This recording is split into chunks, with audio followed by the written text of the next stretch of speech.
Now let's talk about diffusion and effusion. Diffusion simply refers to the spreading out of a gas, and that happens because your molecules are always moving, right? So if you give them room, they'll fill up the entire room. Effusion refers to the movement of a gas sample through a pinhole into a vacuum. So imagine you have a container, you punch a little pinhole there, so you have a gas here. On the other side, you pull a vacuum. Okay, so you pump it out, pump out all the molecules, so you have a vacuum there. So the movement of your gas through that pinhole is called effusion. Now the rate at which effusion occurs depends on the concentration of the gas molecules in your sample. Okay, why is that? The more crowded they are, the higher the concentration, the more frequently they're gonna hit that hole right there and be able to leave. So the higher the concentration, the faster the rate of effusion. It also depends on their average speed. Why? The faster they're moving, the more frequently they're going to collide with the wall, the more frequently that you'll have a molecule end up hitting that hole in the wall and leaving your chamber, your gas chamber. Okay? It also depends on the area of the pinhole. The larger the area of the pinhole, the more molecules are able to pass. So the rate of effusion depends on these three factors. And number of moles divided by the volume, that's a concentration. If you have, if you look at the ideal gas law, N over V is just P over RT. So that's P over RT right there.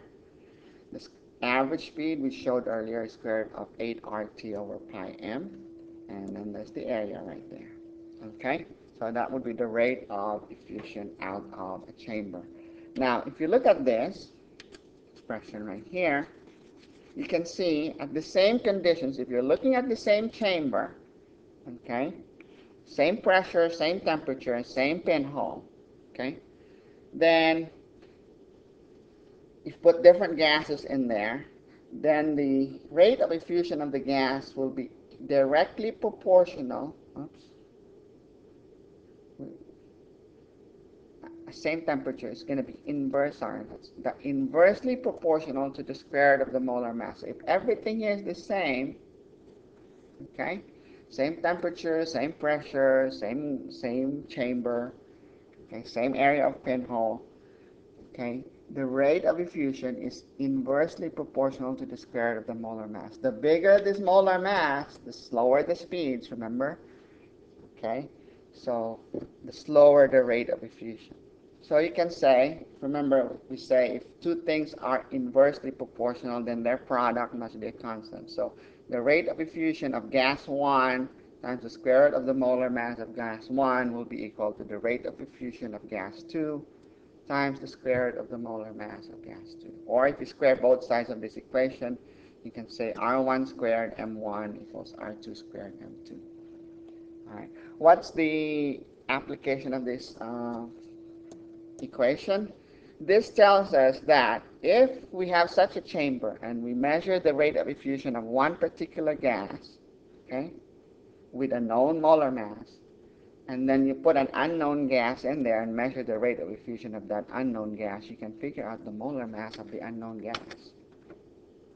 Right, so let's apply that to this question right here. This is about diffusion. Cotton balls dipped in concentrated aqueous solutions of ammonia and HCl are simultaneously placed in opposite ends of a glass tube. So let's say you have a glass tube here. So you have a cotton ball over here with HCl in it, and a cotton ball over here with ammonia in it. Okay. What will happen is your ammonia gas is going to diffuse.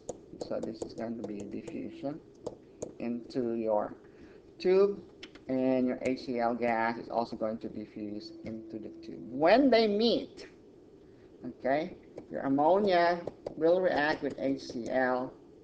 So both of these are gases. When they meet, they're going to form a solid of ammonium chloride. And you'll see a ring inside this tube, okay, where they meet.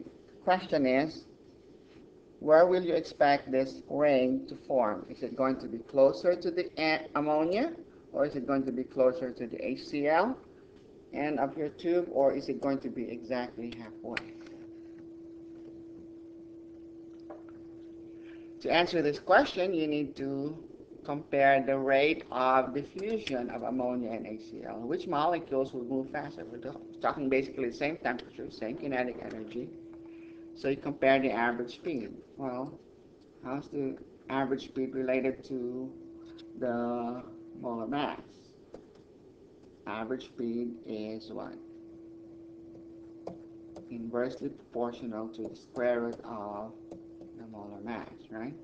So what are the molar masses? NH3, so nitrogen is 14, hydrogen is 1 times 3, so that's about 17 grams per mole, 17 AMU, for the mass of one ammonia molecule. HCl, hydrogen's 1, chlorine's 35.5, so that's about 36. So which one's heavier?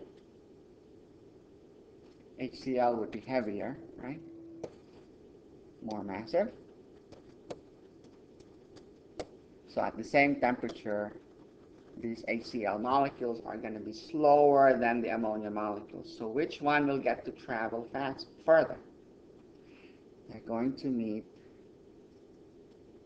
somewhere over here, closer to the HCl. The ammonia molecules will be able to travel farther because they'll be faster compared to the HCl molecule. So it's going to be closer to the HCl end of the tube.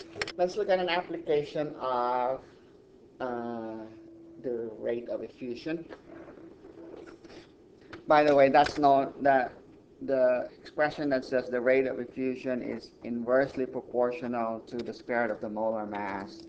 This relationship is known as Graham's law of effusion. Before I forget to mention that, Graham's law of effusion. Okay. The rate of effusion of a gas is inversely proportional to the square root of its molar mass. Alright, so let's look at this problem right here. Carbon dioxide diffuses at a rate of 2 millimoles per minute. At the same conditions, an unknown gas diffuses at a rate of 3.32 millimoles per minute. What's the possible identity of the unknown gas? Well, you use R1 square root of M1, R1 squared. Let's do the squared version. So you're going to say R1 squared times M1 equals R2 squared times M2.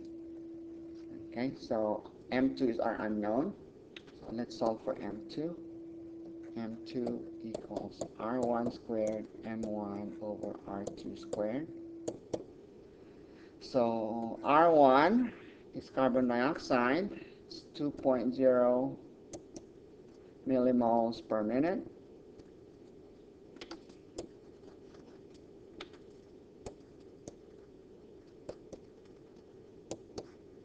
And the unknown gas is 3.32 millimoles per minute. And you square this, because R1 and R2 are both squared. And then M1, what's the molar mass of CO2? Carbon is 12.011. Oxygen is 16.00 times 2. If you did this, you'd see 44.01 grams per mole. So our molar mass for gas number 1, which is carbon dioxide, is 44.01 grams per mole. So let's calculate that.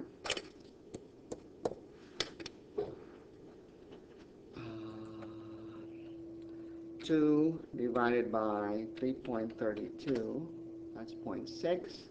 We square that, that's 0.36 times 44.01 equals 15.97. 3 sig figs, that's 16.0 grams per mole. So which one is it? And just compare, just figure out the molar masses of these, all right? So what would it be? Methane, that's Carbon is 12, hydrogen is 1, 1 times 4 is 4, so that's about 16. That looks like it's going to be methane. Okay. Oxygen would be 32. Chlorine is 35.5 times 2, so that's going to be about 71. Carbon tetrachloride, that's 12 plus 4 times 35.5. So obviously it's not that. So our correct answer is A, methane.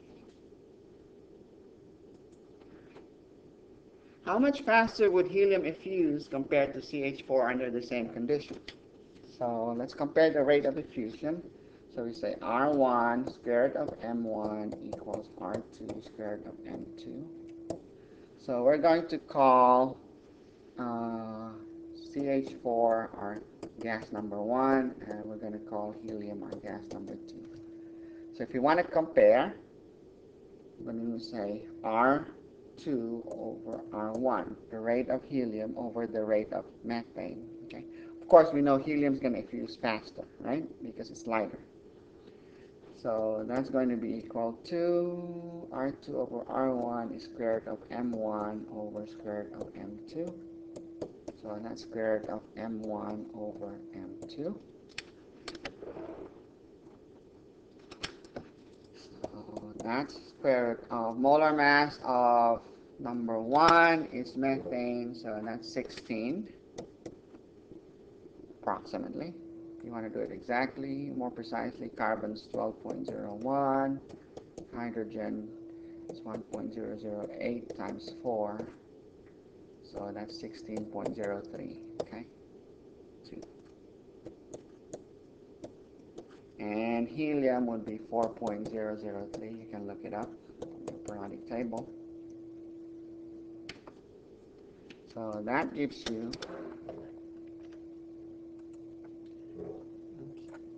16.032 divided by 4, 4.008. You take the square root, so raised to the power of 0.5.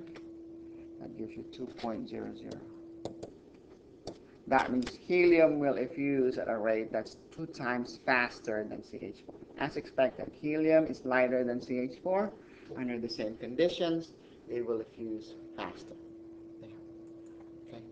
By the way, back here, let's check if our answers are reasonable. Carbon dioxide effuses at a rate of 2. The unknown gas effuses faster, right? So you know your unknown gas must be less than 44 grams per mole. Less than the molar mass. The molar mass of your unknown gas has to be less than that of CO2. So right away you could eliminate chlorine and carbon tetrachloride. So if you have no idea, you can reduce your choices to a 50-50